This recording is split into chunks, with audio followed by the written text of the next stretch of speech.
நம்பிக்கையின் வாசல் Christian assembly சார்பாக என்னுடைய வாழ்த்துக்களை உங்கள் எல்லோருக்கும் தெரிவித்துக் கொள்கிறேன். வாசிக்கலாம். லூக்கா எழுதின சுவிசேஷம் 2ஆம் அதிகாரம் 21ஆம் வசனத்திலிருந்து 24ஆம் வசனம் வரை. பிள்ளைக்கு விருத்த சேதனம் பண்ண வேண்டிய 8ஆம் நாளிலே அதை கற்பத்திலே உட்பவிப்பதற்கு முன்னே தேவதூதனால் சொல்லப்பட்டபடியே அதற்கு இயேசு என்று பெயரிட்டார்கள்.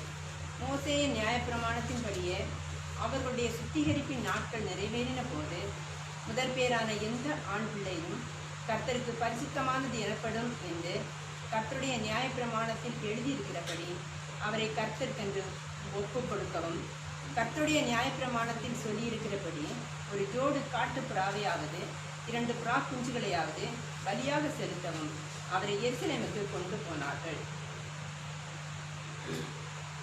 யூதர்களுடைய நியாய பிரமாணத்தின்படி பிள்ளையை பிரதிஷ்டை பண்றது அவங்களுடைய கட்டளையா இருந்துச்சு. அதன்படியாக யோசேப்பும் மரியாளும் அந்த பிள்ளையாகிய இயேசுவை எங்க கொண்டு வராங்க?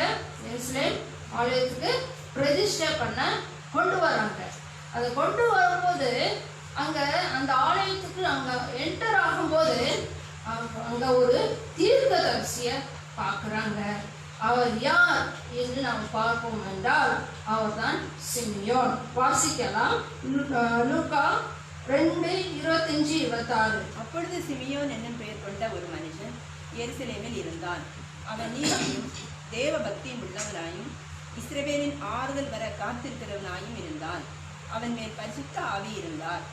கர்த்தருடைய கிறிஸ்துவை நீ காணும் முன்னே மரணம் அடைய மாட்டா என்று பரிசுத்த ஆவியினாலே அவனுக்கு அறிவிக்கப்பட்டும் இருந்தது. அவன் எப்படிப்பட்டவனாக காணப்பட்டான்? அந்த சிமியோன் தீர்க்கதரிசி எப்படியாக இருந்தான் என்று நம்ம பார்ப்போம் என்றால் அவன் நீதியும் தேவ பக்தி உள்ளவனாக காணப்பட்டான். முதலாவது. 2வது பார்த்தோம்னா இஸ்ரேல் ஆறுதலுக்காக அவன் விசுவாசத்தோடு காத்து இருந்ததை நம்ம பார்க்கலாம். 3வது காரியம், அவன் மேல் ஆவியானவர் இருந்தார் என்று 3 காரியங்கள் அங்கே சொல்லப்பட்டிருக்கிறதை நம்ம பார்க்கிறோம். இன்றைய தினத்துல நாம சிமியோனுடைய வாழ்க்கையில குறித்து நம்ம தியானிக்க போறோம். நம்ம கற்றுக்கொள்ற காரியங்களை நம்ம கற்றுக்கொள்ள அந்த தீர்க்கதரிசி மூலமாக நம்ம கற்றுக்கொள்ள போகிறோம். அவன் மெயினா என்னன்னா அவனுக்கு ஒரு வாக்கு தத்தம் கொடுக்கப்பட்டிருந்தது. அந்த வாக்கு தத்துவத்துக்கு தான் அவன் என்ன செஞ்சா? காத்திருந்து அதை நிறைவேறினது என்று நம்ம பார்க்கலாம். சிமியோன் ஒரு நீதியும் அர்ப்பணிக்கப்பட்ட ஒரு வாழ்க்கையை அவன் வாழ்ந்து வந்தான். அவனுடைய வாழ்க்கையில தேவன் செய்த நன்மைகளை அவன் அறிந்திருந்தான். அது மட்டும் இல்ல, யூத ஜனமாகி இஸ்ரவேல் ஜனங்கள் எகிப்தின் அடிமைத்தன பாவடிமைத்தனத்திலிருந்து விபச்சாரத்திலிருந்து நெருக்கத்திலிருந்து தேவன் அவர்களை விடுவித்து அவர்களை வழி நடத்தி அவர்களை கானான் தேவன் கொடுத்த அவர்கள் வாக்கு தத்துவம் கொடுத்த கானான் தேசத்தை சுதந்திரிக்க அவர்களை வழி நடத்தி சுதந்திரிக்க வைத்தார் என்று அந்த வாக்கு தத்துவம் நிறைவேறினது என்று அவன் அறிந்திருந்தான். இந்த வாக்கு தத்துவம் ஆண்டவர் நிறைவேற்றினார் என்று அவன் அறிந்திருந்தான். அவன் ஒரு மற்ற தேவனுடைய வேலையை செய்வதில் அவன் ஒரு உண்மை உள்ளவனாக காணப்பட்டான். கூட இருக்க கூட அவன் ஒரு சாட்சியின் ஜீவியம் அவன் மத்தியிலே வாழ்ந்ததை நம்ம பார்க்கலாம். வசனத்தின் மூலமா பார்க்கலாம். நீதி என்ற வார்த்தைக்கு நேர்மை என்று அர்த்தம். அதாவது ஒரு மனுஷன் நீதிமானாய் வாழ வேண்டும் என்றால் அவனுடைய சொல், செயல், சிந்தை எப்படி இருக்கணும்? ஆண்டவருடைய சித்தத்தின்படி நடக்கிறவனாக அவன் காணப்படும் போதுதான் அவன் நீதிமான் என்று சொல்ல முடியும். உள்ளாட்ட வேதத்தின்படி ஒரு மனுஷன் நீதிமான வாழனா அவனை யாரும் நீதிமான் என்று சொல்ல முடியாது. ஏனென்றால் யூதர்களுடைய முறைமையின்படி ஒரு மனுஷன் தேவனுடைய கட்டளைக்கு கீழ்ப்படிந்து நடந்தால்தான் அவன் ஆண்டவருடைய பார்வைக்கு நீதிமான் என்று காணப்படுவான் என்று அவர் சொல்லப்பட்டிருக்கிறது. அந்த மனிதர்கள் அப்படி அந்த நீதியாக வாழும்போதுதான் நீதிமான் என்று சொல்ல முடியும். அதே போலதான் சிமியோன் ஒரு நீதியின் வாழ்க்கை வாழ்ந்தான். யாரு மனுஷனுக்கு காமிக்கிறதுக்காக அவன் நீதிமானா வாழல, பாரு நான் நீதிமானா வாழ்றேன்னு அவன் ஷோ காமிக்கல. அவன் கர்த்தருக்கு முன்பதாக தாழ்மைப்பட்டு ஆண்டவருக்கு முன்பாக நீதியாக வாழ்ந்தான். தாழ்மையுள்ளவரு வாழ்ந்து வேதத்தை நன்கு அறிந்தவனாக காணப்பட்டான். அதாவது வேதத்தை நன்கு அறிந்து உள்ளவனாக காணப்பட்டான். ஆண்டவரோட ஐக்கியம் ரொம்ப க்ளோஸாக இருந்துச்சு. அதனாலதான் என்ன அவனுடைய விசுவாசம் அசைக்க முடியாத ஒரு விசுவாசம் அவனுடைய வாழ்க்கையில் இருந்துச்சு. பார்த்தோம், ஆண்டவருடைய ரிலேஷன்ஷிப் கூட க்ளோஸாக இருக்கு. இன்னைக்கு எத்தனை பேர் ஆண்டவர்கிட்ட நீங்கள் க்ளோஸாக இருக்கீங்க? அதாவது சிலவங்க பெஸ்ட் ஃப்ரெண்ட் வச்சுருப்பாங்க. இது என் ஆரோக்கியம், இது என் நண்பன் என்னோட ஆரோக்கியம், நான் எல்லாம் அவன்கிட்ட ஷேர் பண்ணுவேன், அவன்கிட்ட ஒரு நாள் பேசாமல் இருக்க மாட்டேன், டெய்லி நாங்கள் 2 பேரும் ஷேர் பண்ணிக்குவோம், எல்லாமே 2 பேருமே ஷேர் பண்ணிக்குவோம் அப்படின்னு சொல்லி பெஸ்ட்டாக ஆரோக்கியராக இருப்பாங்க. இன்னைக்கு உங்களுடைய வாழ்க்கையில உங்க பெஸ்ட் ஃப்ரெண்டு உங்க ஆரோக்கியம் யாரா இருக்காங்க? உங்க ஹஸ்பண்டா, இல்ல உங்க ஒய்ஃபா, இல்ல வேற எதையோ பொருட்கள் மேல வச்சிருக்கீங்களா? நம்ம நம்ம ஆரோக்கியம் யாரா இருக்கணும்? இயேசு கிறிஸ்துவாக தான் இருக்கணும். அப்போதான் நம்ம அதுக்கு அந்த க்ளோஸ் ரிலேஷன்ஷிப் கிடைக்கும். இந்த சிமியோன் அப்படியாக க்ளோஸா இருந்தனால தான் அவருடைய விசுவாசம் அசைக்க முடியாத ஒரு விசுவாசமாக காணப்பட்டது. அசைக்க முடியாத அந்த விசுவாசம் இருந்தனால தான் அவனுக்கு கொடுக்கப்பட்ட வாக்கு தத்தத்தை அவன் முழுமையாக விசுவாசிக்க முடிந்தது. என்ன வாக்கு தத்தம்? வாசிக்கலாம்.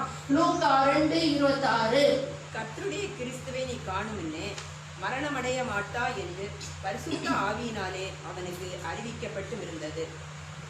கர்த்தருடைய பிள்ளையாகிய இயேசுவை நீ காண்ற வரைக்கும் என்ன செய்ய மாட்ட, நீ மறிக்க மாட்ட அப்படின்னு அங்க ஒரு வாக்கு தத்துவம். ஆனா அவன் எவ்வளவு நாள் காத்திருந்தான்னு நமக்கு தெரியாது. அந்த பிள்ளையாகி இயேசுவை பார்க்கறதுக்கு எவ்வளவு நாள் காத்திருந்தான்னு நமக்கு தெரியாது. ஆனா வேதத்துல என்ன சொல்லியிருக்கு? அவன் முதிர் வயதுலதான் பிள்ளையை பார்த்தான் என்று சொல்லப்பட்டிருக்கிறது. ஆனால் மேபி லாங் டைம் கூட அவன் வெயிட் பண்ணி தான் அந்த ப்ராமிஸை நிறைவேற்றும் என்று நான் நம்புறேன். நிறைய பக்தர்கள் அப்படித்தான் சொல்றாங்க. நிறைய லாங் டைம்ல வெயிட் பண்ணி தான் அந்த பிள்ளையை பார்த்ததாக என்று நம்ம பார்க்கிறோம். இந்த இதில் பார்த்தீங்கன்னா விசுவாசத்தினால் நீதிமான் பிழைப்பான் என்று சொல்லப்பட்டிருக்கிறது. விசுவாசம் நம்ம உள்ளத்துல இருக்கணும். விசுவாசம் இருக்கும்போது என்னாவது நீதியாக நம்ம பிழைக்க முடியும். நீதியாக விசுவாசம் எங்க வைக்கணும்? அந்த விசுவாசத்தை ஆண்டவர் மேல் விசுவாசத்தை அவர் மேல் நம்பிக்கையா வைக்கும் போதுதான் என்ன செய்ய முடியும்? நீதியாக பிழைத்து ஒரு நீதிமானுடைய வாழ்க்கையை நம்ம வாழ முடியும். விசுவாசத்துக்கும் அசைக்க முடியாத விசுவாசத்துக்கும் டிஃபரன்ஸ் இருக்கு. இன்றைய தினம் அனைவருக்கு வாக்கு தத்துவம்னா என்னன்னு தெரியுது. அவங்களுக்கு சுதந்திரிக்க முடியாதபடிக்கு இருக்காங்க. அவங்க என்னென்ன இதுதான் என் வாக்கு தத்துவம் ஆண்டவர் கொடுத்துருக்காரு அப்படின்னு கூட ஒரு தெளிவான இது அவங்கள்ட்ட கிடையாது. அதனால தான் இன்றைக்கு அந்த விசுவாசத்துக்கும் அசைக்க முடியாத விசுவாசத்துக்கும் என்ன டிஃபரன்ஸ் பார்த்தீங்கன்னா, இது விசுவாசம் ஈஸியாக விசுவாசிக்கிறான், ஆமா நான் ஆண்டவர் விசுவாசிக்கிறேன், ஆமா நான் விசுவாசிக்கிறேன்னு சொல்லுவாங்க. ஆனால் அசைக்க முடியாத ஒரு விசுவாசம் நம்முடைய வாழ்க்கையில இருக்கிறதா? எந்த சூழ்நிலையிலும் அந்த அசைக்க முடியாத விசுவாசம் உங்கள் வாழ்க்கையில இருக்கிறதா?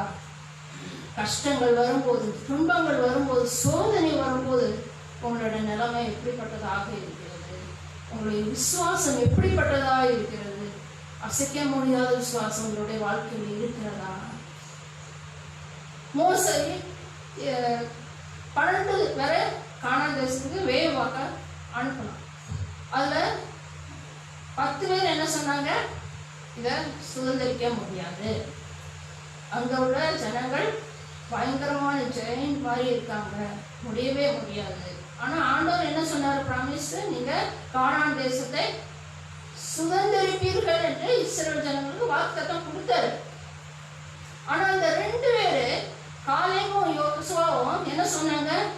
எளிதாக நம்ம சுதந்திரித்துக் கொள்ளலாம். Easy, it's very easy to inherit the land. Inherited, அந்த ஆண்டவர் வாக்குத்தத்தம் பண்ண தேசத்தை எளிதாக சுதந்திரித்துக் கொள்ளலாம் அப்படின்னு சொன்னாங்க. இந்த 10 பேருக்கும் இந்த 12 பேருக்கும் என்ன டிஃப்ரென்ஸு அப்படின்னு பார்த்தோம்னா, இந்த 2 பேர் அசைக்க முடியாத விசுவாசம் கூட இருந்துச்சு. அந்த 10 பேருக்கு வெறும் விசுவாசம். They are not obedient to the will of God. இல்லையா? அவங்க ப்ராமிஸை அவங்க கிளைம் பண்ண முடியல, அவங்க ப்ராமிஸை அவங்களால நம்ப முடியல. ஏன் நம்ப முடியல? அவங்ககிட்ட சரியான ஐக்கியம் ஆண்டவருக்குள்ள இல்லை. ஆனால் இந்த 2 பேருக்குள்ள உள்ள ஐக்கியம் எப்படி இருந்துச்சு? ஒரு பெஸ்ட் ஃப்ரெண்டு மாதிரி, ஒரு 6 உயிர் மாதிரி அந்த ஆண்டவர் மேலே அவங்க என்னாச்சு? ஐக்கியம் அவங்களுடைய காணப்பட்டது. செய்யாத விசுவாசம் அவருடைய காணப்பட்டது. அதனால தான் இயேசு கிறிஸ்து தேவன் ஓல்ட் டெஸ்ட்மெண்ட்ல பார்க்கும்போது இஸ்ரேல் ஜனங்களுக்கு ஒரு பேர் கொடுத்தாரு. என்ன பேரு? யாராவது சொல்ல முடியுமா? வணங்கா கழுத்துள்ள ஜனங்கள், என் ஜனங்கள் அறிவில்லாமையால் சீர்கெட்டு போறாங்க, சங்கரிக்கப்படுறாங்க அப்படின்னு சொல்றத நம்ம பார்த்துருக்கோம். இந்த அறிவுகட்ட ஜனங்கள், இந்த சங்கரிக்கப்படுகிற அந்த ஜனங்களுக்காக, இந்த வணங்கா கழுத்துள்ள ஜனங்களுக்காக தான் இயேசு கிறிஸ்து அவர்களை சீர்படுத்தி நீதியாக வாழ, அவர்களும் விசுவாசத்தில் உறுதியாக இருக்க, அவர்களும் இயேசுவே தேவனை நம்பிக்கையோடு வருவதற்காக தான் இயேசு கிறிஸ்து இந்த உலகத்துக்கு பிறந்தார். அவங்களை கோணலான வழிகளை சீர்படுத்துறதுக்காக தான் அவங்க இழந்து போனதை தேட ஆண்டவர் வந்திருந்தாரு. அவங்கள சீர்படுத்த சரி பண்ணதான் அவங்களும் நீதிமானாக வாழ்ந்து பரலோக ராஜ்யம் பெறணும் அப்படின்னு சொல்லி இயேசு கிறிஸ்து இந்த உலகத்துல அவர் பிறந்தார். அதே மாதிரி தான் சிமியோன் அந்த விசுவாசம், அசைக்க முடியாத விசுவாசம் இருந்தனால அவன் அந்த வாக்கு தத்துவத்தை பார்க்கறதுக்காக, அதை நிறைவேறதுக்காக அவன் என்ன செஞ்சான்? காத்திருந்தான் பார்க்கலாம். சிமியோன் அவர் வருகைக்காக காத்திருந்தான் பார்க்கலாம். கிறிஸ்துவ வாழ்க்கையில காத்திருப்பது என்பது மிகவும் கடினமான காரியம். யாருக்குமே காத்திருக்கிறது பிடிக்காது இல்லையா? ஒரு ஹாஸ்பிட்டலில் போய் டாக்டர் பார்க்கணுன்னா நெடுநேரமாக உட்காந்து தான் அவரை பார்க்க முடியுது. அது நமக்கு இஷ்டம் இல்லை. அதாவது டிராஃபிக் ஜாமில் ரொம்ப லேட் ஆச்சுன்னா அங்கேயும் காத்திருக்க வேண்டியது தான் ஒரு நிலைமை வருது, ஒரு சுச்சுவேஷன் வருது இல்லையா? அப்போ ஒரு க்யூவில் இருக்கிறது கூட நமக்கு என்ன ஆகுது? இஷ்டம் இல்லை. வெயிட் பண்ணுறது நமக்கு ஒரு இஷ்டம் இல்லாத ஒரு காரியம். ஆனால் அந்த காத்து இருக்கிற நேரத்தில் நம்முடைய விருப்பம் நிறைவேறுதா? நிறைவேற முடியுமா? நம்முடைய விருப்பம் ஒரு நாளும் நிறைவேறாது. காத்து இருக்கும்போது கர்த்தர் நம்முடைய வாழ்க்கையில் என்ன செய்ய சொல்கிறாரோ அதுதான் நம்ம செய்ய முடியும். ஒரு கூலிக்கு ஒரு வேலைக்கு ஒரு ஆள் போகிறான். அப்போ அவன் அந்த வேலையை சின்சியராக உண்மையாக செஞ்சாதான் அவனுக்கு என்ன கிடைக்கும்? அவனுடைய அதுக்கான பலன், அதுக்கு சம்பளம் அவனுக்கு கிடைக்கும். சும்மா ஜாலியாக உட்காந்துட்டு வந்தால் சம்பளம் கிடைக்குமா? கிடைக்காது. வேலை செய்யணும் இல்லையா? அதுக்கேற்ற வேலை செய்யும்போது தான் கூலி கிடைக்கும். இல்லாட்டா என்ன செஞ்சுருவாங்க? அந்த வேலையிலேருந்தே தள்ளி விட்டுருவாங்க இல்லையா? அது மாதிரி தான் ஒரு விவசாயி விதை விதைக்கிறான். விதை விதைக்கும் போது விதைச்சிட்டேன் அவ்வளோதான், இனி தன்னாலே ஹார்வெஸ்ட் வந்துடுமா? வராது. தன்னால் ஹார்வெஸ்ட் வராது. அவன் தினமும் என்ன செய்யணும்? அந்த விதைக்கு தண்ணி ஊற்றணும், உரம் போடுற நேரம் உரம் போடணும், ஏதாவது பூச்சி ஏதாவது வந்தால் அதை கவனிக்கணும்.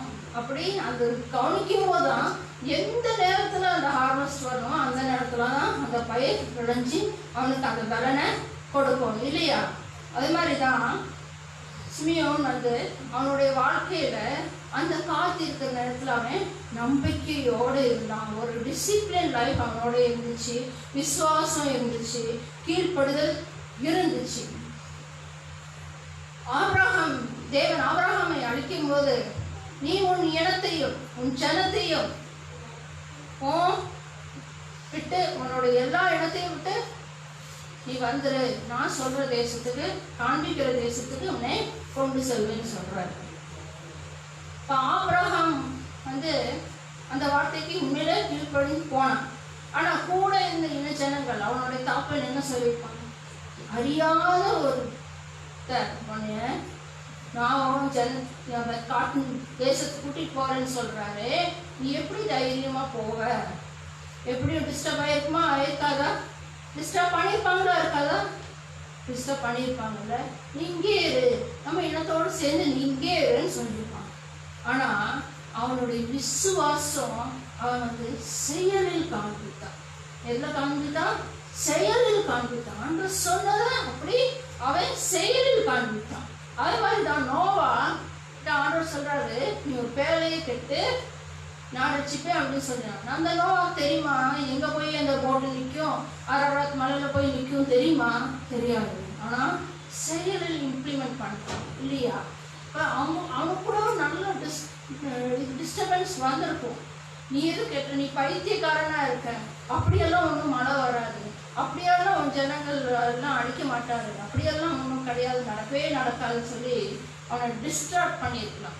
ஆனால் அந்த டிஸ்ட்ராக்ட் அவன் செவி கொடுக்கல. தேவன் சொன்னதுக்கு அவன் என்ன செஞ்சான்? உடனே செயல்படுத்துகிறான். அந்த மாதிரி தான் நம்முடைய விசுவாசம், அதாவது ஆண்டவர் சொல்றதை நம்ம என்ன செய்யணும்? விசுவாசித்து செயல்படுகிறவர்களாக நம்ம காணப்படணும்.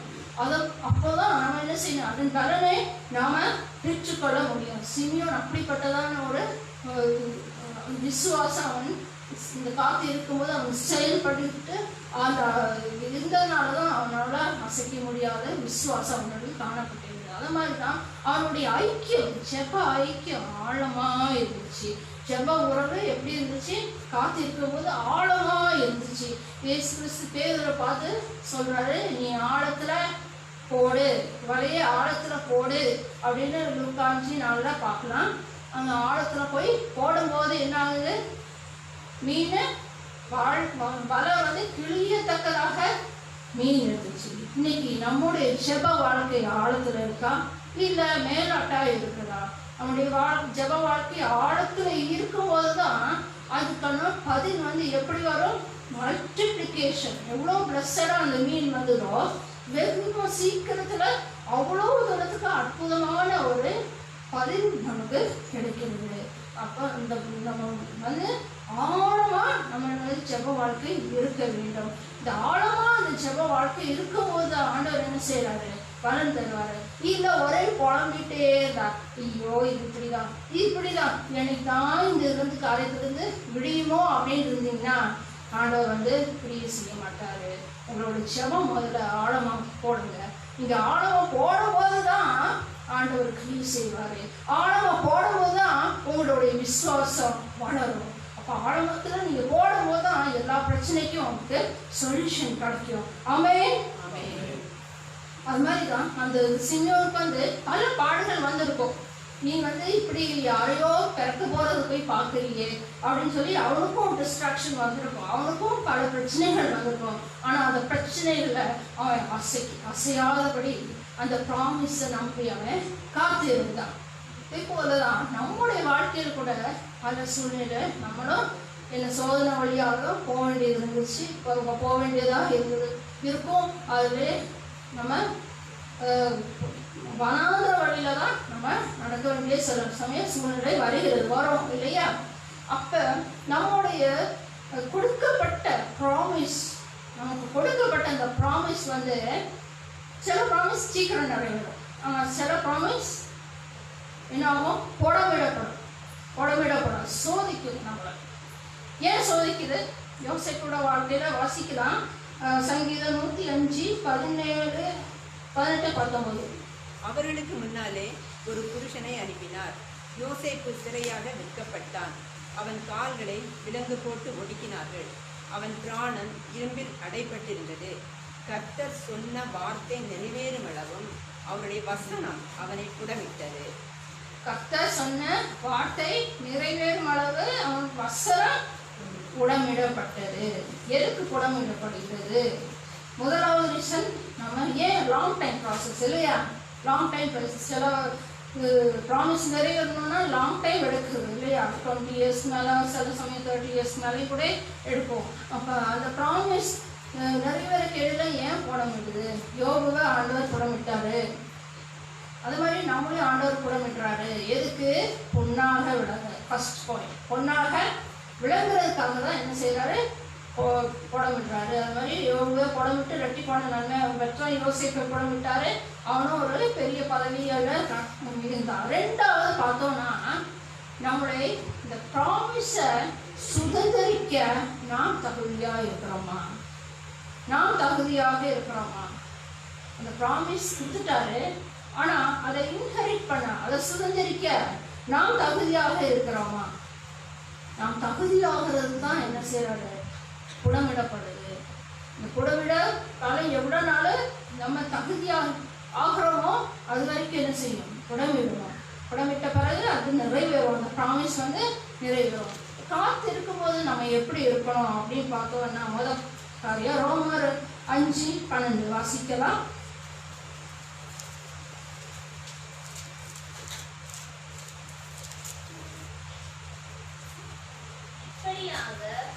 ஒரே மனுஷனாலே பாவமும் பாவத்தினாலே மரணமும் உலகத்திலே பிரவேசித்தது போலவும் எல்லா மனுஷரும் பாவம் செய்தபடியால் எல்லாருக்கும் வந்தது போலவும் இதுவும் ஆயிற்று.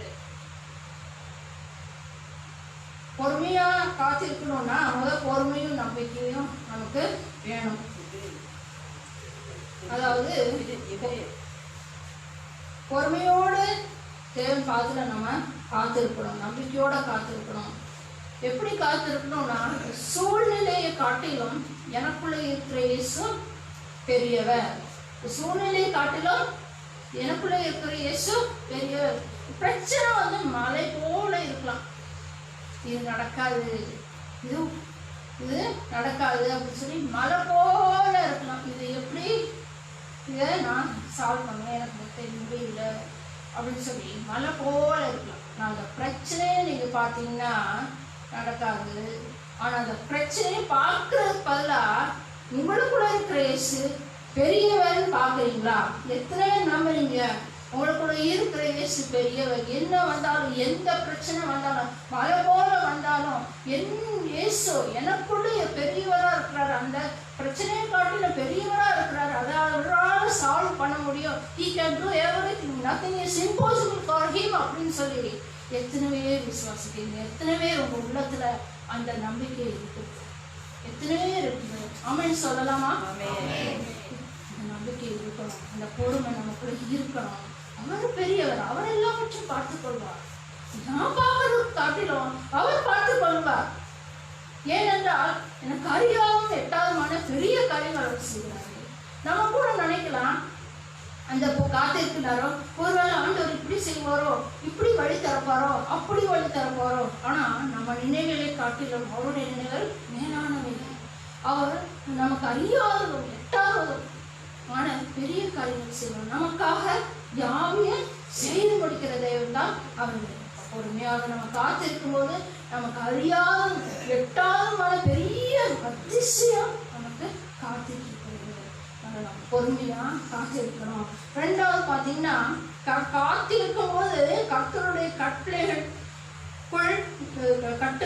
கட்டுப்பாட்டுக்குள் இருக்கிறோம் என்று எண்ண வேண்டும். வாசிக்கலாம். சங்கீதம் 130:5-6. கர்த்தருக்கு காத்திருக்கிறேன், என் ஆத்துமா காத்திருக்கிறது, அவருடைய வார்த்தையை நம்பி இருக்கிறேன். எப்பொழுது விடியும் என்று விடியற்காலத்துக்கு காத்திருக்கிற ஜாமக்காரரை பார்க்கிறோம். அதிகமா என் ஆத்துமா ஆண்டவருக்கு காத்திருக்கிறது. இப்பொழுது விடியும் என்று ஜாமக்காரன் காத்திருப்பான், அதை காட்டிலும் நான் ஆண்டவருக்கு காத்திருக்கிறேன் என்று இங்கே சங்கீதக்காரன் சொல்லப்பட்டிருக்கிறது. இப்போ ஏன் ஜாமக்காரங்க வைக்கிறாங்க? ஒரு கம்பெனியில், ஒரு அப்பார்ட்மெண்ட்டில், ஒரு ஃபேக்ட்ரியில், இண்டஸ்ட்ரியில் ஜாமக்காரங்களை வைக்கிறாங்க. ஏன் வைக்கிறாங்க? நைட்டு திருட வரக்கூடாது, இந்த கம்பெனியோட சாமானெல்லாம் எடுத்துட்டு திருடி போயிடக்கூடாது அப்படின்னு சொல்றதுக்கு தான் அந்த வாட்ச்மேன் வைக்கிறாங்க இல்லையா? அந்த வாட்ச்மேன் வைக்கிறாங்க. அந்த வாட்ச்மேனோட டியூட்டி 10 o'clock, நைட் 10 o'clock இருக்கலாம், 10 o'clock வருவான், அங்கே இருப்பான். ஆனால் அந்த வாட்ச் பண்ணுற நேரத்தில் இந்த ஜாமக்காரன் கொஞ்சம் அசந்து தூங்கிட்டான்னா என்ன ஆகும்? கொஞ்சம் அசந்து தூங்கிட்டானா என்ன ஆகும்? எதிரிக்கு ஈஸியாக வேட்டையாடிடலாம் இல்லையா? ஈஸியாக வேட்டையாடிடலாம். அந்த மாதிரி தான் காத்திருக்கும் போது நாம் விழித்து இருக்கணும். நாமும் தூங்கிடக்கூடாது. தூங்கினா யார் வந்துடுவா? எதிரி நமக்குள்ளே வந்துடுவான். எதிரி வந்து நமக்கு அவிஸ்வாசத்தை கொண்டு வருவான், டவுட்டை கொண்டு வருவான், கன்ஃபியூஷனை கொண்டு வருவான். இது அப்படி இல்லை, இப்படியெல்லாம் நடக்காது, அப்படியெல்லாம் நடக்காதுன்னு சொல்லி நம்மளை ஒரு வழி போட்டு பயத்தை கொண்டு வந்து புரட்டி எடுத்துருவான். ஆனால் விழித்து இருந்து எதில் இருக்கணும்? விழித்து ஜெபத்தில். ஜெபத்தில் விழித்து இருக்கும்போது யார் கண்ட்ரோல் பண்ணுறான்? தேவன் நமக்குள் கண்ட்ரோல் பண்ணுறான். யார் கண்ட்ரோல் பண்ணுவா? தேவன் நம்ம. ஆனால் விழித்திருந்து நம்ம தூங்கிட்டோம்னா இப்போ யார் கண்ட்ரோல் போகுது? சாத்தான் நம்மளை கண்ட்ரோல் எடுத்துருவோம். சாத்தான் நம்மளை கண்ட்ரோல் எடுத்தால் எல்லாம் போச்சு. ஆனால் இயேசு கிறிஸ்து நமக்குள்ள இருந்து கண்ட்ரோல் பண்ணணும்னா அவன் வரும்போது நம்ம விழித்திருந்து என்ன செய்வோம்? அவனுடைய கிரியைக்கு என்ன செய்வோம்? நம்ம இடம் கொடுக்க முடியாது, இடம் கொடுக்க மாட்டோம். அந்த இடம் கொடுக்க விட மாட்டார். இப்போ நம்மளுடைய ஆவி, ஆத்மா, சரீரம் எல்லாமே யாருடைய கண்ட்ரோலில் இருக்கணும்? ஏசப்பாவோட கண்ட்ரோலில் தான் இருக்கணும். இந்த கண்ட்ரோலில் இருக்கணும். என்ன செய்யணும்? விழித்திருந்து எப்போதும் என்ன செய்யணும்? செவ்வ வாழ்க்கை நம்ம இருக்கணும், செவிச்சு கொண்டே இருக்கணும். கண்ட்ரோல் வந்து ஆண்டவர் ஏசப்பா நீங்களே என்னை கண்ட்ரோல் பண்ணுங்க. பட் கண்ட்ரோல் பண்ணும்போது ஆண்டவர் அழகாக நம்மளை நடத்துவார். ரெண்டாவது காரியம் பார்த்தீங்கன்னா, அந்த ஜாமக்காரன் வந்து என்ன நினைப்பான்? எப்போ வெடியோ நான் போய் கொஞ்சம் இளைப்பாறுதல் பண்ண முடியாதா அப்படின்னு அவன் நினைப்பான் இல்லையா? அது நம்மளும் காத்து இருக்கும்போது எப்போது இந்த பிரச்சனைக்கு முடிவு வரும் என்று நம்ம சொல்கிறோமா இல்லையா? சொல்கிறோம்ல. இன்னைக்கு வராதா, இன்னைக்கு இது இந்த பிரச்சனையில் அது விடுதலை கிடைக்காதா அப்படின்னு சொல்லி நம்ம அங்கெல்லாம் இல்லையா? நெடுநாளாய் காத்திருக்கும் போது இதயத்தை இழைக்கப்படணும். விரும்பினது வரும்போது சிங்க விரிச்சம் போல இருக்கும் இல்லையா? இப்போ நெடுநாளாக காத்திருக்கும் போது என்னது? எப்போ எனக்கு இளைப்பாறுதல் கிடைக்கும், எப்போ எனக்கு விடுதலை கிடைக்கும்னு சொல்லி நமக்கு அது நேச்சுரலாக எல்லாருமே நினைக்கிறதா.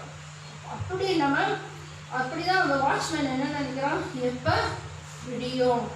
அவன் 10 மணிக்கு டியூட்டினா 12 மணிக்கு சொல்கிறான், ஐயோ சூரியனே இப்போவே உதி, இப்போவே உதி அப்படின்னு சொன்னால் உதிக்க முடியுமா? உதிக்குமா? உதிக்காதுல. உதிக்குமா? நீங்கள் ஒதுக்கி வச்சிருவீங்களா? நம்ம ஒதுக்கி வச்சிட முடியுமா? முடியாது. சூரியன் எப்போ உதிக்குமோ அப்போ தான் அந்த டைமில் தான் உதிக்கும். அது மாதிரி இப்போவே எனக்கு விடுதலை வேணும், இசப்பா தாங்க நம்ம மாம்சத்தில் செயல்பட்டோன்னா நம்மளோட வாழ்க்கை வராது. அவரோட டைமுக்கு நம்ம காத்திருக்கணும் இல்லையா? எப்படி அந்த சூரியன் எந்த நேரத்தில் உதிக்குதோ அதே போல தான் நாமும் கர்த்தருடைய டைமுக்கு வெயிட் பண்ணணும். வெயிட் பண்ணும்போது தான் அது பெஸ்ட்டாக இருக்கும். யோசேப்போட வாழ்க்கையில் பார்த்தீங்கன்னா அவன் ஜெயிலில் இருக்கும்போது அது அந்த போத்திபாரோடைய மனைவி காரணம் நிமித்தம் அவன் ஜெயிலில் போட்டான். அவன் தப்பு பண்ணலை, தப்பு பண்ணாததுக்கு காரணத்தினால் அவன் ஜெயிலில் போட்டான். ஜெயிலில் போடும்போது அங்கேயும் அவனுக்கு ஒரு அது நல்ல போஸ்ட் கிடைக்குது. அங்கே 2 பேர் ஜெயிலுக்கு போகிறாங்க. யாரெல்லாம்னா பானை பார்த்துருக்காரனும் சுயம்பாடியும் ஜெயிலில் போடுறாங்க. இப்போ 2 பேருக்கும் ஒரு நைட்டு சொப்பனம் கிடைக்குது. 2 பேருடைய முகம் காலையில் பார்க்குறாலும் ஒரு சோகமாக ஒரு மாதிரியாக இருந்தது. யார் பார்த்தா? யோசேப்பு பார்த்தோம். யோசேப்பு பார்த்தோன்னே கேட்குறோம், ஏன் உங்களுடைய முகங்கள் இன்னைக்கு இப்படியாக ஒரு மாதிரியாக காணப்படுது அப்படின்னு சொல்லும்போது ஒருத்தர் வந்து சொல்கிறாரு, இந்த மாதிரி இரவு நேரத்தில் எனக்கு ஒரு சொப்பனம் கிடச்சிச்சு, சொப்பனம் இதுதான் அப்படின்னு ஒருத்தர் சொல்கிறாரு. அப்புறம் இன்னொருத்தர் இந்த சொப்பனத்துக்கு நல்ல மீனிங் கிடைக்குது அப்படின்னு சொல்லி இன்னொருத்தர் கேட்குறாரு. அப்போ அந்த பானை பாத்திரன்ட்ட யோசித்து சொல்கிறான், உனக்கு மறுபடியும் மீண்டும் உனக்கு பதவி கிடைச்சிடும் அப்படின்னு. ஆனால் அந்த பேக்கர் சிறுமாயிட்டு என்ன சொல்கிறான், உனக்கு நீ சந்தரிக்கப்பட்டுருவ, நீ கொல்லப்பட்டுருவ, உனக்கு அந்த பதவி கிடைக்காதுன்னு சொல்கிறான். அப்போ அந்த கடைசியில் என்னாச்சு, அவன் சொன்ன மாதிரி அவங்களே யோசிப்பு சொல்கிறான், அந்த பானை பாத்திரங்க, நீ உன் பதவிக்கு திரும்பி போகிற நேரம் என்னை நினைத்துக்கொள், என்னை ராஜாக்கிட்ட சொல்லு, நான் விடுதலை ஆகணும் சொல்கிறேன் இல்லையா? இது வந்து ஒரு சுயத்தில் சொல்கிறான். சுயத்தில் அவன் சொல்கிறான், எனக்கு விடுதலை வேணும், அதுலேருந்து வெளியே வரணும் அப்படின்னு சொல்லி அவன் சுயத்தில் என்ன சொல்கிறான், எனக்கு போய் சொல்லு அப்படின்னு சொல்லி அவன் சொன்னான். ஆனால் அவன் சொன்னான்னா சொல்லலை. சப்போஸ் அந்த நேரத்தில் அவன் வந்து விடுதலை செய்ய முடியாததுல மறுபடியும் 2 வருஷம் காத்திருக்க வேண்டியது இருந்துச்சு. காத்திருந்த பிறகு தான் அவனுக்கு பெஸ்ட்டாக கிடச்சிது. ஒருவேளை பானபாத்திரக்காரன் அந்த விடுதலை ஆனோன்னு சொல்லியிருந்தா அவன் விடுதலை ஆயிருப்பான். அவனுக்கு 2 வருஷம் காத்திருந்த அந்த பெஸ்ட் அவனுக்கு கிடைச்சிருக்குமா? கிடைச்சிருக்காது. இழந்து போய் இல்லையா? அந்த ஒரு டைமுக்கு நம்ம காத்திருக்கிறோம். நம்ம சுயத்தின்படி நம்ம செயல்படுவோம்னா அந்த பெஸ்ட்டை நம்ம இழந்து போயிருக்கோம். பெஸ்ட்டு நமக்கு வேணும்னா காத்திருக்கிறதா. அவங்க யாருக்கு இன்னும் 2 வருஷம் எக்ஸ்ட்ரா காத்திருக்க வருவீங்க, அதை எனக்கு இப்போவே விடுதலை வாங்கி வேணும் அப்படின்னு நினைக்கிறீங்க. எது வேணும்? பெஸ்ட்டு வேணுமா அல்ல மாம்சத்தின் மடி வேணுமா? நீங்கள் தான் டிசைட் பண்ணணும் இல்லையா? ஆண்டவர்களை இருந்து காத்திருக்கும் போது நம்ம பெஸ்ட்டாக தருவார். யோசேப்புக்கு வந்து பெஸ்ட்டாக தந்தார். அவன் இந்த மாம்சத்தில் செயல்பட்டான் தான். ஆனால் வந்து ஆண்டவர் அதை விடலை. அவருக்குள்ள இருந்தனால, அவனுடைய பிள்ளையாக இருந்தனால ஆண்டவர் என்ன செஞ்சார்? அவனை பெஸ்ட்டாக வச்சார். ஏன் வந்து லாங் டைம் ப்ராசஸ்? ஏன் ரொம்ப நாள் நமக்கு இந்த போராட்டம் இந்த காரியம் நடக்குது அப்படின்னு பார்த்தோன்னா, சைனீஸ் பேம்பு இருக்கு இல்லையா? ஒரு சைனீஸ் பேம்பு வந்து நட்டோன்னா அது விதைக்கும் போது, ஒரு கார்டனர் விதைக்கும் போது அது வந்து அரேஞ்சு தான் வளரணும். இவ்வளோதான் அந்த ஷூட் இருக்குமா, மழை வந்து இவ்வளோதான் தெரியுமா. எவ்வளோ நாளைக்கு? 5 வருஷத்துக்கு இவ்வளோதான் தெரியுமா. ஆனால் டெய்லி அவன் தண்ணி ஊற்றணும், அவனுக்கு வேண்டிய ஃபர்டிலைசர் போடணும், சாப்பாடெல்லாம் அதுக்கு போடணும். ஆனால் இவ்வளோதான் தெரியுமா 5 வருஷம். ஆனால் அந்த மரம் வந்து வளர்றது 90 ஃபீட் 90 ஃபீட்டு ஹைட்டு வளருமா. ஆனால் வந்து 5 வருஷம் கழிச்சு தான் அது வளருமா. அது வரைக்கும் இப்படி இருக்குமா. இப்போ அந்த கார்டனர் வந்து இது வளராது, அந்த வெயிட் பண்ணுறான், வளராதுன்னு அந்த முளை பிச்சா அது வளருமா? பலன்கள் கொடுக்குமா? கொடுக்காது. அந்த என்ன செய்கிறான்? டெய்லி ஊற்றுறான். அந்த 5 வருஷம் கழிச்சு அது 90 ஃபீட்டு ஹைட்டு வருது. ஏன் அந்த 5 வருஷம்? ஏன் அந்த 5 வருஷம் அப்படின்னு பார்த்தோன்னா, அதோடைய ரூட்டெல்லாம் டீப்பாக போய் அது வைடாக போய் பெரிய ஆழமான ஒரு ரூட்டு உள்ள போகுது. எதுக்கு? அந்த 90 ஃபீட் டால் ட்ரீ வந்து அசையாமல், காற்றடித்தாலும் புயல் அடித்தாலும் என்ன செய்யுது? அசையாமல் ஸ்டெடியாக நிற்கிறதுக்காக என்ன செய்யுது? அது ரூட்டை டீப்பாக ஆழமாக போகுது. அது மாதிரி தான் நம்முடைய வாழ்க்கையிலும் தேவன் வந்து கர்த்தர் பின்னாடி இருந்து நம்மளை என்ன செய்கிறாரு? சைலண்டாக நமக்கு பாதுகாக்கிறாரு. அந்த சோதனை வேளையில் எந்த சூழ்நிலையாக இருந்தாலும் நம்மளை என்ன செய்கிறாரு? பார்த்துக்கொள்கிறாரு. நமக்கு என்ன வேணுமோ அதெல்லாம் செய்கிறாரு, பின்னாடியிலேருந்து செய்கிறார். ஆனால் நம்ம கண்களுக்கு தான் தெரிய மாட்டேங்குது. இப்படி இருக்கே அப்படி இருக்கே நினைக்கிறோம். ஆனால் பேக் ஸ்டேஜில் வந்து நமக்கு என்னெல்லாம் வேணுமோ ப்ரொவைட் பண்ணுறாரு. நமக்கு என்னென்னா நரிஷ்மெண்ட், ஆவிக்குரிய நரிஷ்மெண்ட் என்னெல்லாம் வேணுமோ அவர் நமக்கு கொடுக்குறாரு. கொடுத்து சப்போர்ட் பண்ணுறாரு. விசுவாசத்தை சப்போர்ட் பண்ணுறாரு, தைரியத்தை கொடுக்குறாரு, எல்லாம் கொடுக்குறாரு இல்லையா? கொடுத்து நம்மளையும் அசைக்க முடியாத ஒரு விசுவாசத்தில் அவர் கொண்டு வர்றாரு. அதுக்கு தான் லாங் டைம் ப்ராசஸ். அடுத்த காரியம் பார்த்தோம் என்றால் வாசிக்கலாம். யாத்திராகமம் 14:14. கர்த்தர் உங்களுக்காக யுத்தம் பண்ணுவார், நீங்கள் சும்மா இருப்பீர்கள் என்றார். காத்திருக்கும் போது யார் யுத்தம் பண்ணணுமா? நம்ம யுத்தம் பண்ணக்கூடாது. யாரை யுத்தம் பண்ண வைக்கணும்? கர்த்தரை யுத்தம் பண்ணணும். குதிரை யுத்த நாளுக்கு ஆயத்தப்படும், ஜெயமோ கர்த்தரால் வரும்.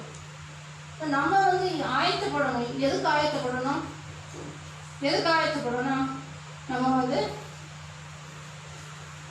கேடயம், விசுவாசம் கேடயம், ஆவியின் பட்டயம் நமக்குள்ள இருக்கணும். அதுதான் நமக்கு ஆயத்தம். நம்ம ஆயத்தமாக இருக்கணும். ஆனால் போர் யார் செய்கிறா? தேவன் செய்வார். ஜெயம் யார் கொடுப்பா?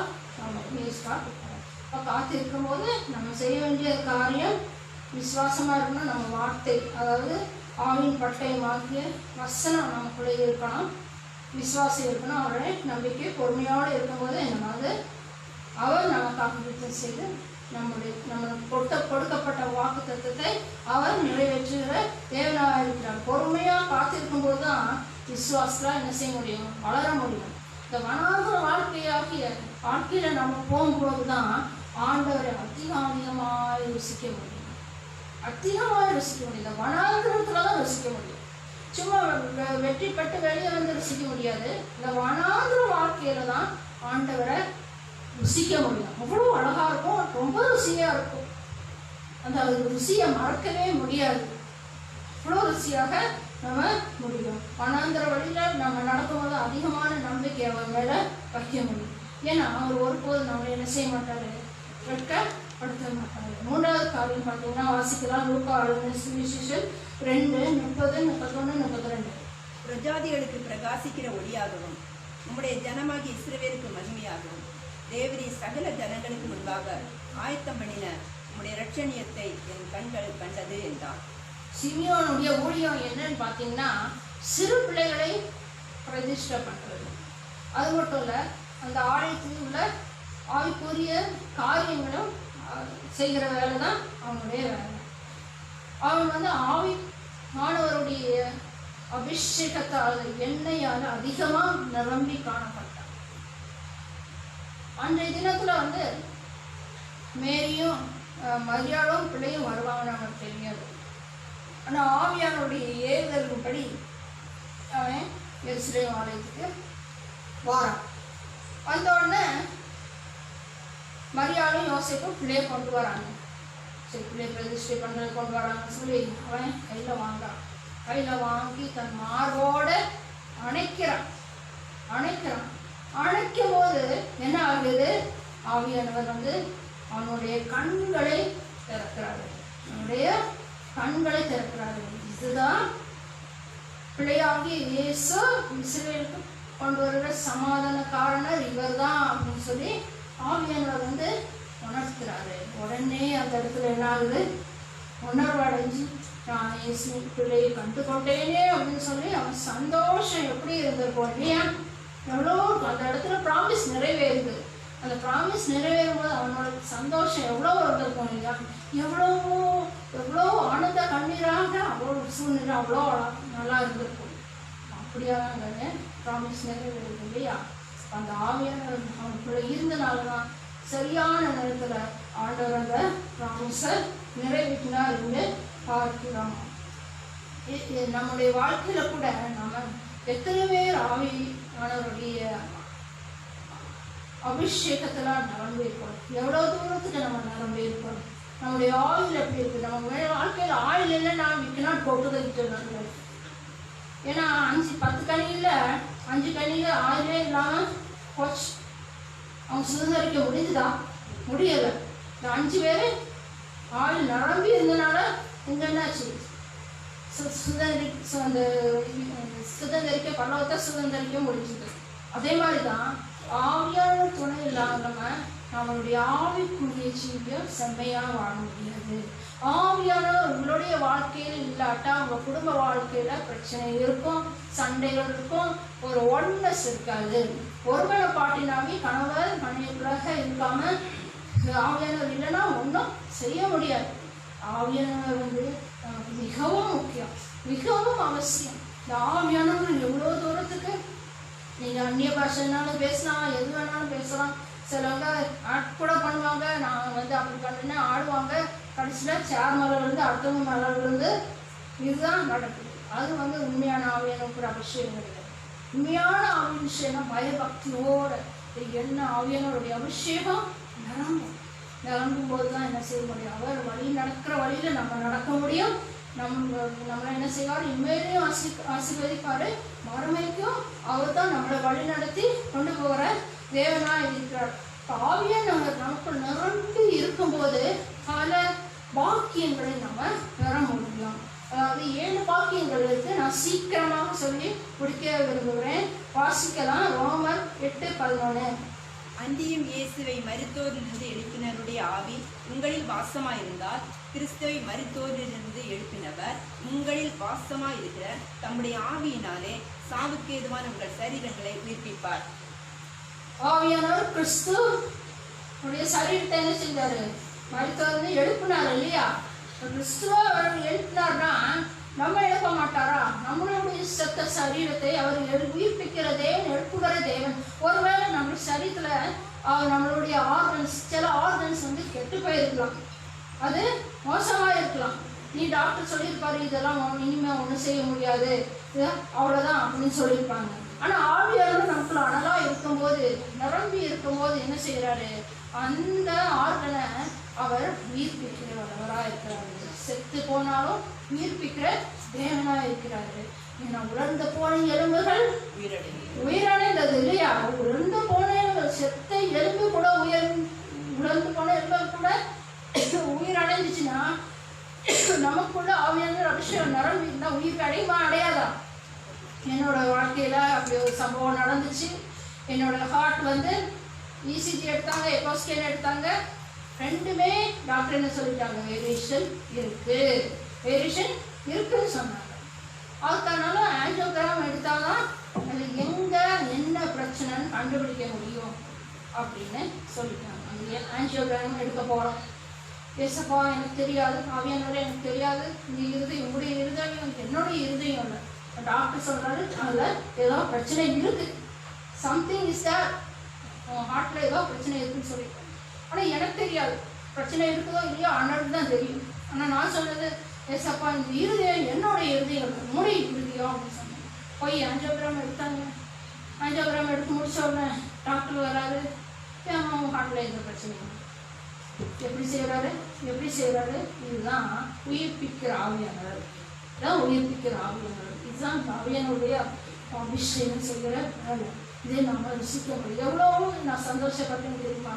நீ ஆஞ்சலாம் என்னெல்லாமோ சொன்னாங்க, எல்லாம் நீ ஏதாவது பிரச்சனை இருந்தால் இப்படியெல்லாம் பண்ணணும் அப்படின்னு சொன்னாங்க. நான் ஆண்டவர்கிட்ட அந்த ஒப்பு கொடுத்துட்டேன். இன்னும் ஏன் இருதயம் உடைய இருக்கும் ஆவியானவர். அந்த மாதிரி நம்மளுடைய வாழ்க்கையில கூட கர்த்தர் எந்த காரியம் அந்த வேதனையோ சூழ்நிலையோ இருக்கும்போது ஆவியான அபிஷேகத்தில் நிரப்பி இருக்கும்போது கர்த்தர் உயிர்ப்பிக்க வல்லவராக இருக்கிறார். இது நமக்கு கிடைக்கிற பாக்கியம். ரெண்டாவது பாக்கியம் பார்த்தீங்கன்னா being delivered from the curses and bondages. நமக்கு முன்ன பாவங்கள், பாண்டேஜஸ், கட்டுக்களில் இருந்து ஒரு கட்டுக்களே இருக்கும். பாவக்கட்டுகள்லையோ இல்லை சாவக்கட்டுகள்லையோ இருக்கும்போது ஆவியானவருடைய எண்ணெய் அபிஷேகம் நமக்குள்ள இருந்தால் அது இந்த கட்டுகள்லேருந்து நமக்கு விடுதலை கிடைக்கிறது. அந்த கர்ஸ் வந்து நமக்கு விடுதலை கிடைக்கிறது. மூன்றாவது காரியம், நமக்குள்ளாக அதிகாரிகள் ஜெப வாழ்க்கை ஆழமாக இருக்கும்போது நம்முடைய ஜெபத்துக்கு பதில் ஈஸியாக எளிதாக கிடைக்கிறது. நான்காவது பாயிண்ட், சத்துருவை மேற்கொள்ள ஜெயமெடுக்க அவர் நமக்கு வல்லமை கொடுக்கிறார். ஆவியானவருடைய அபிஷேகம் நமக்கு இருக்கும்போது என்ன செய்யறாரு? நமக்கு அவன் மேற்கொண்டு ஜெயம் எடுக்க வல்லமை கொடுக்கிறார். லூக்கா 10:19 சொல்லுது, I have given you authority to trample on snakes and scorpions அப்படின்னு சொல்றாரு. அதிகாரம் கொடுக்கிறார். சத்துருக்கு மேல் அதிகாரம் கொடுத்து நமக்கு ஜெயித்து கொடுக்குற தேவனா இருக்கிறாங்க. ஐந்தாவது காரியம் பார்த்தீங்கன்னா என்ஜாயிங் டிவைன் ப்ராஸ்பரிட்டி. அதாவது உங்கள் வாழ்க்கையில் இருக்கிற லேக், குறைகளை எல்லாம் என்ன செய்யறாரு? நிறைவா ஆட்சி கொடுக்குற ஆவியானவராக இருக்கிறாரு. ஆறாவது காரியம் பார்த்தீங்கன்னா having super natural protection and safety. சங்கீதம் 99 சொல்லுகிறது ஃபுல்லாகவே நமக்கு என்னது? அது பாதுகாப்பு, ஒரு சேஃப்டியை கொடுக்கிறது. சூப்பர் நேச்சுரல், ஆர்டினரி ப்ரொடெக்ஷன் இல்லை, ஒரு சூப்பர் நேச்சுரல் ப்ரொடெக்ஷன் நமக்கு கொடுக்குற தேவனா இருக்கிறது. ஏழாவது காரியம், நம்ம மறந்து போன காரியங்களெல்லாம் திரும்ப ஞாபகப்படுத்தி சொல்றாரு. ஞாபகப்படுத்துற ஆவியானவராக இருக்கிறாரு. நேற்று தினம் எங்கள் வீட்டில் ஒரு சம்பவம் நடந்துச்சு. கீழே உள்ள ஷட்டர் திறக்கிறதுக்கு அந்த லாக்கு கீ காணாமல் போயிடுச்சு. எங்கள் அம்மா எங்கேயோ வச்சுட்டாங்க. தேட அந்த அப்பாவும் அம்மாவும் 2 பேரும் சேர்ந்து தேடுறாங்க. எங்கே போய் கிடைக்கும், போய் இது கண்டிப்பாக வேணும், ஏன்னா வேலை நடக்குது, கண்டிப்பாக வேணும் அப்படின்னு சொல்லி தேடுறாங்க. நம்ம உடனே ஒரு நிமிஷத்தில் எங்கள் அம்மா வந்து ப்ரே பண்ணாங்க. ஆவியானவர் எனக்கு தெரியாது, இவ்வளோ நான் தேடிட்டு எனக்கு நீங்கள் சொல்லிட்டு காமிச்சு கொடுங்க எங்களுக்கு அப்படின்னு ப்ரே பண்ணாங்க. அவ்வளோதான், உள்ளத்துல வரைஞ்ச வெளியே கூட நடந்துக்கிட்டே அப்படி ஜோம் பண்ணாங்க. ஜோம் பண்ணி முடிச்ச உடனே நீ அந்த செஸ்ட் ஆஃப் ராயில் போவோம் அப்படின்னு சொன்னேன். இப்போ அவங்க அம்மா நினைக்கிறாங்க, செஸ்ட் ஆஃப் ராயில் இப்போதானே எல்லாம் தொடச்சி பார்த்துட்டு வந்தேன் அப்படின்னாங்க. இல்லை நீ போ அப்படின்னு உடனே போனோம். அந்த செஸ்ட் ஆஃப் ராயில் மேலே அந்த ஷாலி இந்த மாதிரி தான் நம்ம மறந்து போன காரியத்தை அவன் நிறைவேற்றுகிற தேவனாக இருக்கிறார். நம்முடைய வாழ்க்கையில் நம்முடைய வாக்குத்தத்தை நிறைவேறணும்னா நமக்கு என்ன முக்கியம்? முதல் அந்த வாக்குத்தத்தை நம்ம அறிந்து கொள்ளணும் இல்லையா?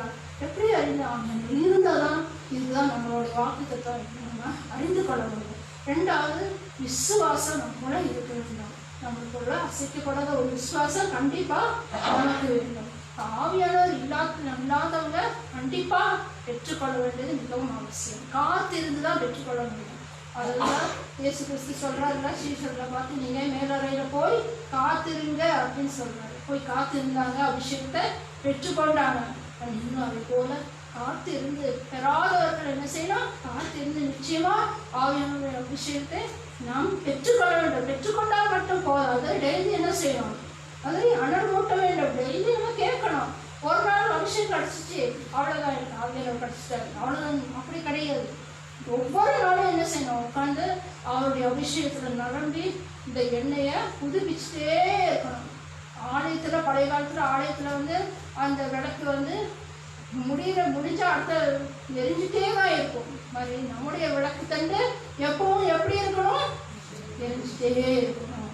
எரிஞ்சிட்டே இருக்கும்போது தான் அந்த சத்துருவோ எதுவோ நமக்கு செய்ய முடியாதபடிக்கு நம்மளும் விழிப்பிருந்து ஜெபிச்சு நமக்கு கொடுத்த வாக்குத்தத்தத்தை என்ன ப்ராமிஸை கண்டிப்பாக நிறைவேற்றுகிற தேவனாக இருக்கிறார். அது மட்டும் இல்லை, தேவன் நம்ம இன்மையிலோட ப்ராமிஸ் மட்டும் நிறைவேற்ற தேவையில்லை, நமக்கு கொடுக்கப்பட்ட பெரிதான ஒரு ப்ராமிஸ் இது பரலோக ராஜ்யம். அந்த பரலோக ராஜ்யத்தை நம்ம இன்ஹெரிட் பண்ணோம்னா நம்ம ஆவியானவர் வழியாக அவர் துணையாக நம்ம இன்ஹெரிட் பண்ண தேவன் ஒவ்வொருவருக்கும் கிருபை செய்கிற தேவனாக இருக்கிறார். God bless you.